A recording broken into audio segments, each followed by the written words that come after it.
Om Namah Shivaya. Om Namah Shivaya. My friend Jay Coldwell. We've known each other for how many years, Jay? Oh, it was probably 5 or 6 years ago when we first met.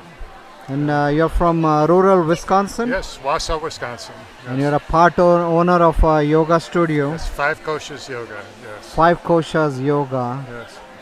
And you're a full owner of the Shiva Nataraj. Yes. Yeah. You just got it at the festival, MidWest Kirtan festival, like right now. That's right. Yeah. And we're doing, so it's really about your hero's journey, you know. I want to the idea of this filming interview is for people to understand where you are in your life, your journey, what you'd like to do, and correlate all that with the Nataraj. So would you like to share what you've done, where you are, where you want to go? Sure. And speak loudly because of the festival. Yeah, that's right. So I worked in business for 36 years. I was a health insurance actuary. Okay. And always felt a longing, a calling to do something different. Yes. And I didn't listen to it very soon, but... that's the call to action. Yeah. The hero's journey. Yeah. The hero refuses a few times. And so I had several encounters where health-wise and just things with people that didn't mesh very well. And so I did some spiritual counseling at that time and just wasn't sure. But then when I was 58, I decided I could leave business and many doors opened for me. I found 3 other partners to open a yoga studio and got trained as a yoga teacher. Who'd you take your teacher training with? It's with Mary Hilliker. Yes. She's a student of Gary Kraft. Yin Yoga. Yeah, in Vinny Yoga. Vinny Yoga. Yes, yeah. And Gary, we have a mutual friend. He's a very good friend of mine. Yes. He has quite a few murtis. Uh-huh. And he's come to my house. I've been to his house in Berkeley. Uh-huh. I just love Gary. So that's amazing. You took the training in the same tradition. Yes. And when was that? That was in 2014. Okay. And 2015, yeah. And when did you quit your job? That was 2015, and we opened the yoga studio as I was quitting my job. Wow. And that was a big year. I graduated from the teacher training. And look, you and I were speaking earlier. We want a life, we want to be relevant. Right. As we get older. I'm 57, you're 62, and Yep. we want to do things not only to fill ourselves but for the greater good, right? Right. But it's important we fill our cup first. So I love the way, I always like your sincerity. You took the training, and then you and I met a couple times at Madison. Yes. The Bhakti. Yeah. And I purchased a Ganesha. And which Ganesh did you get? I forgot about that. It was the green one. Yes. Yeah. I love that one. He's here in my van actually. Okay. Came along with me. I know that one. It's like a greenish older patina. Right. I love that one. Yeah. And so many new things happened. I studied Vedic chant and Yoga Sutras with Linda Spackman and Sonia Nelson in Santa Fe. Yes. Is that with the David Frawley Institute in Santa Fe, or no? Sonia has a Vedic chant institute there. Okay. And then Linda's her student. I spent a lot of time with her doing one-on-one tutorials. Yes, I love that. Yeah. That's what really I connect with you is you're always learning. Love that. And then you and we communicated about a Murti of Patanjali, right? You sent me an email or a text. Yeah, I'm starting to teach Yoga Sutras as part of Mary's yoga teacher training. Yes. And the Patanjali fit right into that. I've used him a couple of times in the teacher training and of course is on my altar at home. So Patanjali is what's called a liminal archetype. Half human, half snake, right? Right. The lower body was a snake on which Vishnu rested. So whenever you have liminality like Ganesh, right? Half elephant, half human, or Patanjali, it takes you out of the box thinking into new realms, Like Patanjali I consider one of the original psychologists. you know. Yeah. Yeah. Really amazing sutras, and the ethics precepts are also important, right? Yamas, niyamas. Right. Is there a favorite yama or niyama that speaks to you? Oh yeah, the nonviolence, ahimsa. Ahimsa. Is, What does that and it- resonate? How does that feel to you? Oh, it's just it's number one. It's the most important, right? Everything else branches off of that. And then one that's been very practical to me is just before that, the pratipaksha bhavanam, Yes. to see the other side of something and to hold the two, or feel the two at the same time. Yes. Can you hold two different contradictory points of view and not get triggered? Yeah, Right? The society is moving to very tribalistic, right. which is okay in the beginning. You get the oxytocin, the Yeah. love hormone of feelings in your tribe, but the shadow side is people who are not in your tribe, there's a tendency to put them down, right? They become the other. They, Yeah, the othering, right? Yeah. Can we respect different points of view, right? Right. I love that. And now you're embarking on a new study. Yeah. Would you please share? Yeah. I'm studying Iris Yoga Nidra with Richard Miller and, Yes. and Stephanie Lopez. Yes. And that's very much a non-dual system. It deals a lot with letting the thinking mind shut down and embodying, feeling, what's coming up in you. And so if you can feel it, you have access to deeper parts of your being. Yes. And then its underpinnings are Kashmir Shaivism. Yes. So very much non-dualistic. Yes. Everything is part of one. Everything's a manifestation Yes. of Shiva. And that brings us to this Murti. This is your latest Murti, right? Yes. So the Murti for Tantric Shaivism, Kashmir Shaivism, is the dancing Shiva. And interestingly, in Chidambaram in South India, there's only one temple of Shiva Nataraj. It's in Chidambaram. And they have a big wall carving of Nataraj. And there are two great sages on either side. Because the energy is so intense, they couldn't sit in the front. One of them was Patanjali. So he sat on this side. And he got the view of Shiva's hand going down. So that's, he interpreted it as a nivritti, a going within tradition. The chitta vritta nirodha, cessation of fluctuation of the mind. But the other side was another sage called Vyagrapada, who got the view that way as Shiva's heart, and he interpreted that the self is outside you also, through the heart, has to be accessed through the heart, through the feelings.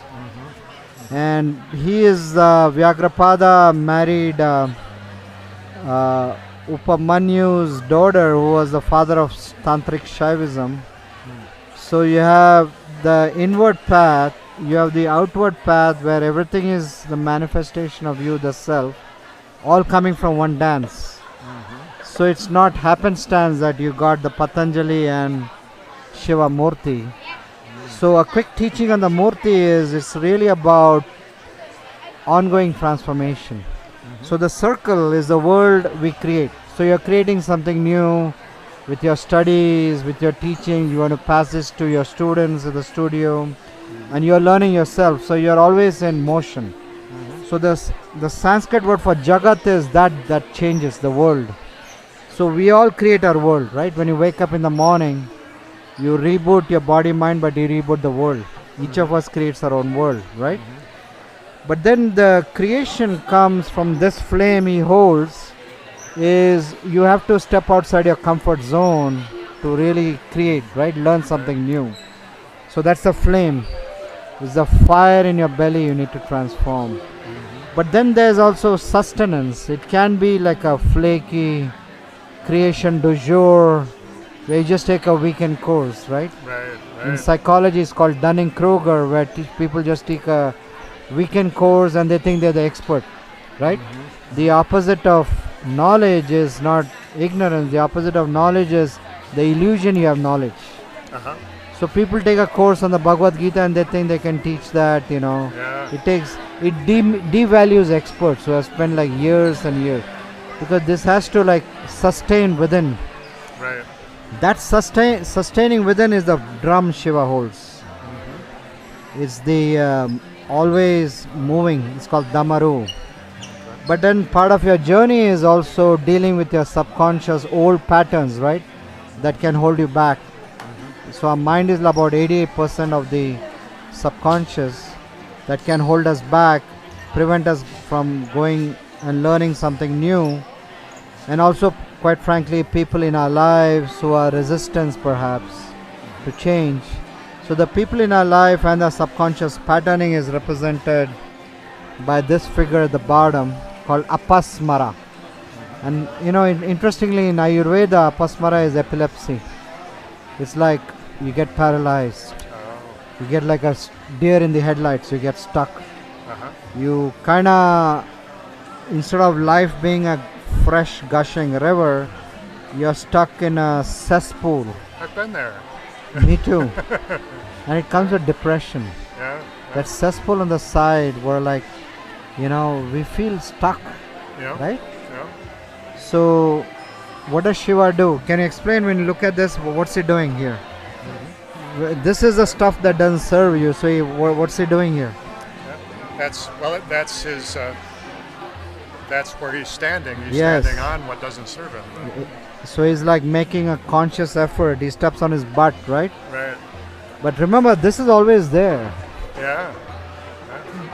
It doesn't go away, right? It Like just- Kashmir Shaivism, the shadow is always there. It all belongs. Yeah. Without this, Shiva doesn't dance. They go together.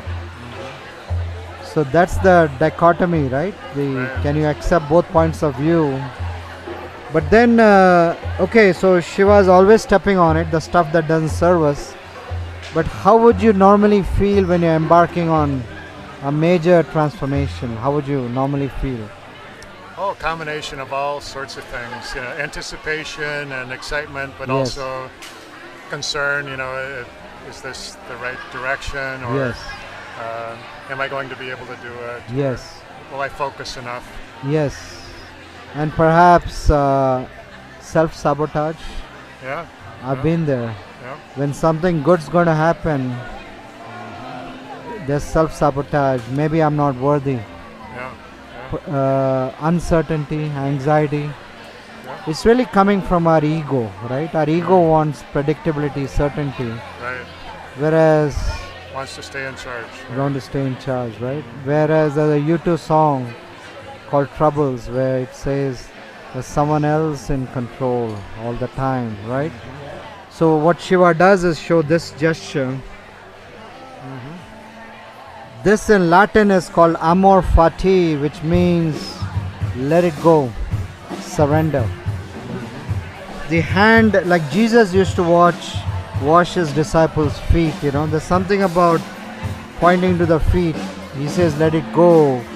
So we surrender ego to something far greater. Like a drop of water is the ego, the ocean. We merge. We lose ourselves, but we get the infinite. We don't have self-sabotage anymore because we're grateful we are the self.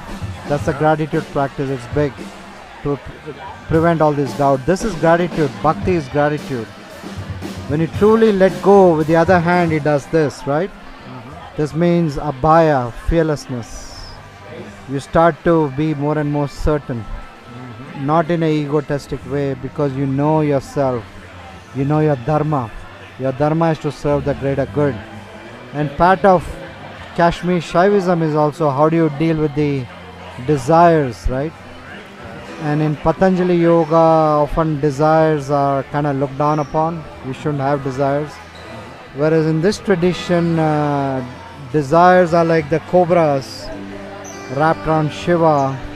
He's wearing the cobra as jewelry, because the metaphor of desire is like a cobra's venom, and it grabs you.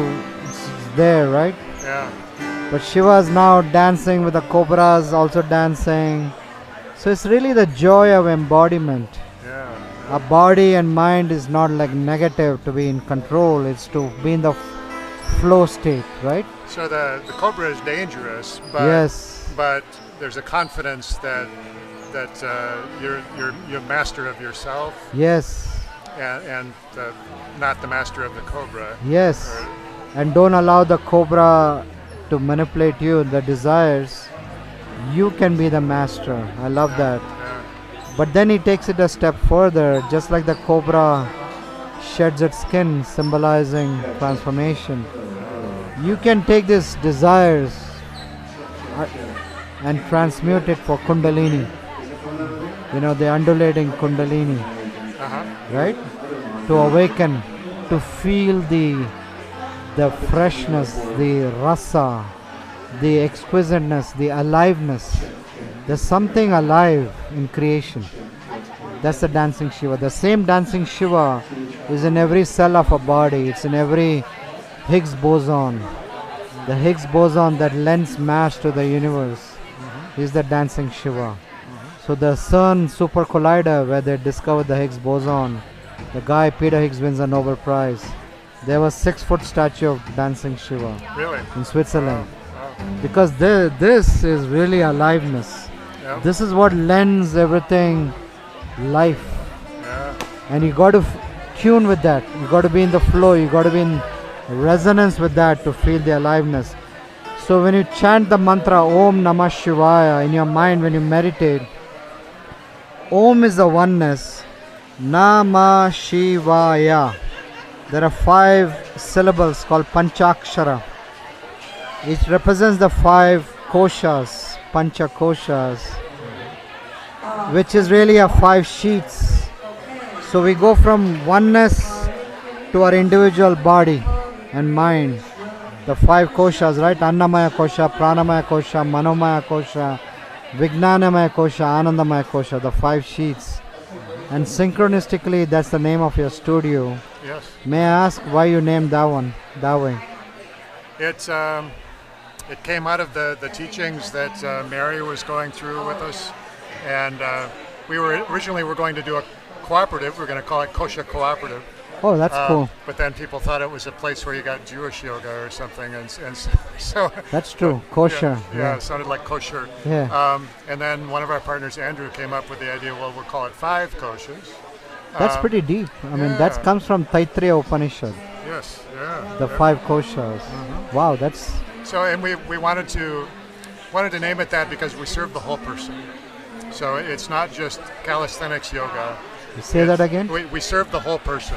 Our classes are for every part of the person. I love that. It's not just a calisthenics kind of class. So Because even a monkey can do that, right? yes, yeah. So we talked about me coming to rural Wisconsin Yeah. to do a teacher training, perhaps a weekend. Because I'm a storyteller and a bit of a comedian. Yeah. I think people can resonate. You know, I love little towns. What are your thoughts on that? Yeah, I think that'd be wonderful. Yeah, we'll either get it during one of our teacher training weekends, or Yeah. find a weekend that teachers can come. And then you can invite civilians. When you said February, I'm getting a thought now. It's going to be cold like crazy, man. Oh yeah. Cold or snowy or both. All right, all right. I've done Minnesota in December, so Yeah. nothing can beat that. Do you have any? So we're going to pass on this video to your students on YouTube channel. What are your closing thoughts before we conclude? Oh, I just I really look forward to living with the Murti and using it in meditation. I've been, since I started working on the iRest and studying that and starting to study the Kashmir Shaivism, I've had this longing for this sort of an object. And the Murti is the philosophy in actuality, the concrete embodiment, right? Like a picture is worth 1,000 words. A Murti is the infinite. It's a portal to the infinite, the non-dual self. I want to really thank you for your support. Thank you, Jay. And thank you for... We'll put your information on the video so Wonderful. people can look you up. Om Namah Shivaya.